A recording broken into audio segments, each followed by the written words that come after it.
सारा दिन पानी की तलाश में भटकने के बावजूद ऊंट को कहीं पानी ना मिला। वो प्यास से निढाल होकर तड़प रहा था। रास्ते में उसे एक गीदड़ नहर आया। ऊंट ने नरमी से कहा, ए गीदड़, मुझे बहुत प्यास लगी है, क्या तुम मुझे पानी तक ले जा सकते हो? गीदड़ ने चालाकी से जवाब दिया, हाँ, मैं एक ऐसी जगह जानता हूँ जहाँ ठंडा पानी है, लेकिन एक शर्त है, पानी पीने के बाद तुम मुझे अपने जिस्म से थोड़ा सा गोश्त दोगे। ऊंट ने कुछ देर सोचा और फिर बोला, ठीक है, जान बचाने के लिए मैं ये शर्त मानता हूँ। गीदड़ ऊंट को पानी तक ले गया। ऊंट ने जी भरकर ठंडा पानी पिया और चैन की सांस ली।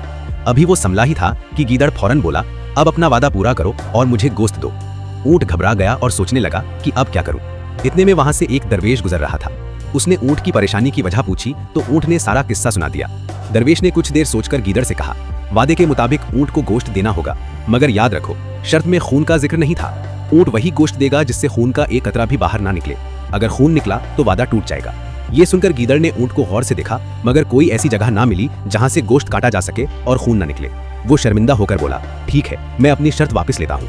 ऊंट ने दरवेश का शुक्रिया अदा किया। दरवेश ने गीदड़ को समझाया, याद रखो, किसी की मजबूरी का फायदा उठाना सबसे बड़ा जुल्म है।